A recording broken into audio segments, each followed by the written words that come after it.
Hai. Selamat datang kembali di channel Min Donghua. Kali ini kita akan melanjutkan cerita Donghua, Battle Troop di Heaven. Gak pakai lama lagi, langsung aja kita ke ceritanya. Check it out. Sebenarnya tidak ada masalah dengan avatar saya, namun saya merasa sedikit bingung. Karena meskipun bintang-bintang di benua ini, sumber dayanya telah dijarah habis-habisan oleh Taisu. Tapi saya benar-benar dapat merasakan bahwa masih ada sedikit energi dunia yang terkandung di dalamnya. Apakah mungkin karena saya memberikan persetujuan kepada avatar dewa asli saya, sehingga bintang-bintang ini memberikan energi dunia mereka? Xiaoyan berkata dengan bingung. Karena sebagian besar bintang-bintang ini telah direduksi menjadi bintang yang tidak berguna. Bahkan jika bintang-bintang ini masih memiliki kekuatan, seharusnya tidak banyak yang tersisa. Bagaimanapun, mereka hanya tinggal menunggu waktu, hingga akhirnya hancur dan menghilang. Kali ini, Xiaoyan meninggalkan avatar dewa asli untuk membantai para pasukan Taisu. Dia terus mencari pasukan Taisu yang menyerang bintang-bintang dan menjara sumber daya saat ini. Namun avatar dewa asli hanya dapat menemukan para pasukan Taisu yang jauh lebih lemah dari pasukan Taisu sebelumnya. Meski begitu, avatar dewa asli juga tidak pandang bulu, menghancurkan mereka secara acak. Bagaimanapun, para pasukan Taisu ini menjadi lawan avatar dewa asli Xiaoyan. Karena itulah mengapa pemandangan semacam ini terjadi. Karena avatar dewa asli terus merangkai semua mayat pasukan Taisu hingga menjadi bukit. Kemudian dengan menggunakan tali untuk menyeret mereka di belakang. Dan terus mencari keberadaan pasukan Taisu yang tersebar di alam ini. Namun meskipun avatar dewa asli telah membantai puluhan ribu mayat pasukan Taisu hingga menjadi bukit, namun di lautan ketiadaan yang luas ini tidak terlihat cukup mengejutkan saat ini. Meski demikian, Xiaoyan sepertinya masih tidak puas saat ini. Jadi dia terus memburu dan membunuh puluhan ribu pasukan Taisu dalam bintang terdekat. Namun setiap avatar dewa asli memasuki bintang-bintang ini, dia menemukan bahwa semua makhluk hidup di dalamnya telah berubah menjadi jiwa-jiwa yang tak berdosa, yang tak terhitung jumlahnya. Karena mereka dibantai oleh para pasukan Taisu, dan apa yang dilakukan Xiaoyan sekarang adalah dia hanya ingin membalas dendam dari jiwa-jiwa yang tak bersalah ini. Oleh karena itu, dengan kecepatan yang sangat cepat, dia terus dalam menyeberangi lautan ketiadaan. Dengan menggunakan kekuatan fisik avatar dewa asli sendiri dan datang dari benua ke benua lainnya di lautan ketiadaan.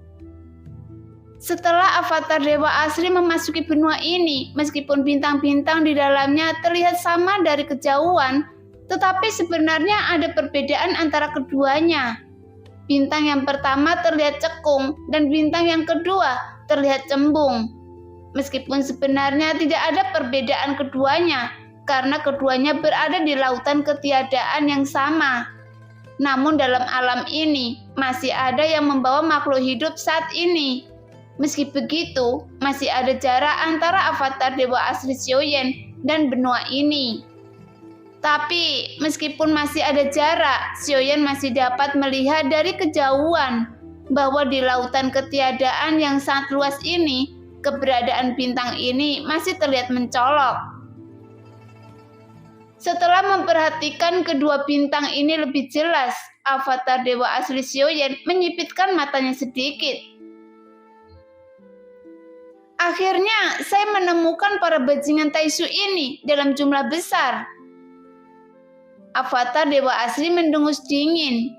Namun, meskipun avatar dewa asli bertemu dengan pasukan Taisu dalam besar, avatar dewa asli Xiaoyan tidak menghindar, tapi justru sebaliknya, seluruh tubuhnya tampak sedikit bergetar, seolah-olah dia sangat senang saat ini, karena roh jahat di tubuhnya terus melonjak menjadi semakin kuat.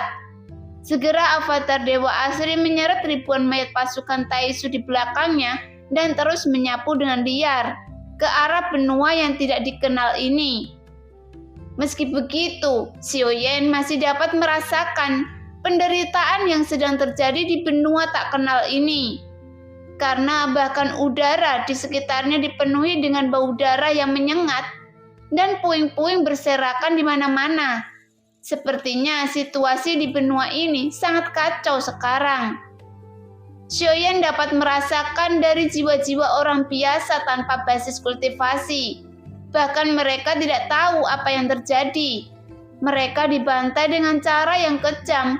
Banyak anak mereka terpisah dari keluarga mereka yang dibunuh. Meskipun dalam benua ini memiliki kekuatan dari beberapa klan yang ada di dalamnya, mereka masih tidak dapat melawan. Meskipun ada orang yang dapat melawan dan membantai pasukan Taisu ini dengan kekuatan keabadian dari klan tersebut, namun dia tidak memiliki pemahaman tentang pasukan Taisu.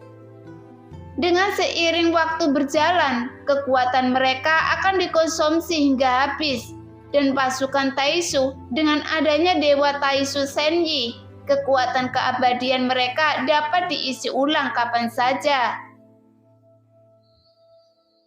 Bahkan jika mereka bergabung dan dengan keras kepala mereka ingin melawan, mereka hanya seperti semut yang mengguncang pohon yang keras. Pada hasil akhirnya, mereka akan jatuh tertiup angin. Pada saat ini, seluruh tanah dipenuhi dengan genangan darah, bahkan sudah tidak ada lagi perlawanan.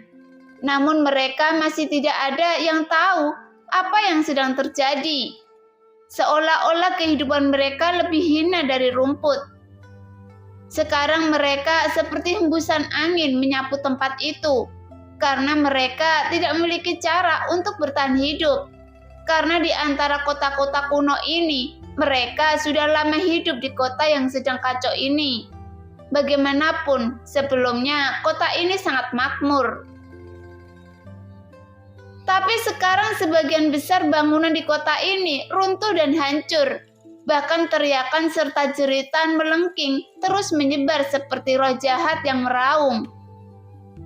Pada saat ini, di salah satu kota yang dihancurkan ini, seorang ibu menggunakan tubuhnya untuk menopang bangunan yang runtuh, dan di bawahnya ada seorang anak kecil yang masih dalam masa pertumbuhan. Meskipun dia tidak menangis, tetapi matanya merah, penuh dengan keengganan. Dan ibu dan anak ini tidak berkultivasi, jadi mereka hanyalah manusia biasa.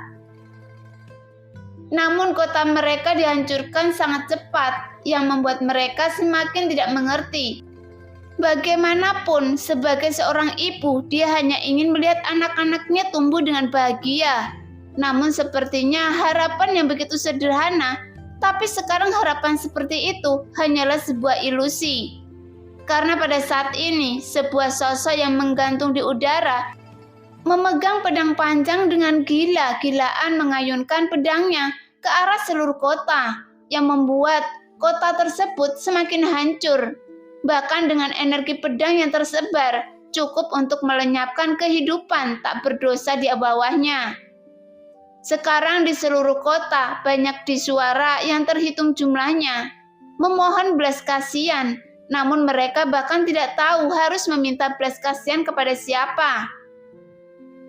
Tepat ketika sosok ini mendengar banyak teriakan dari dalam kota, sosok tersebut mengangkat pedang, kemudian mengayunkan pedangnya ke bawah. Tuar, tuar. Segera sumber suara dari banyak sosok ini meledak menjadi kabut darah. Jelas mereka tidak dapat menahan energi pedang yang meledak. Meski begitu, sosok yang memegang pedang yang berdiri di udara masih memiliki ekspresi acuh tak acuh. Seolah-olah di matanya, manusia biasa ini pantas mati di tangannya. Segera pedang lain diayunkan ke arah ibu dan anak yang masih berjuang untuk menopang reruntuhan. Bahkan wajah mereka penuh dengan kemauan kuat untuk bertahan hidup. Tapi apa daya mereka bahwa kematian telah datang di depan mereka.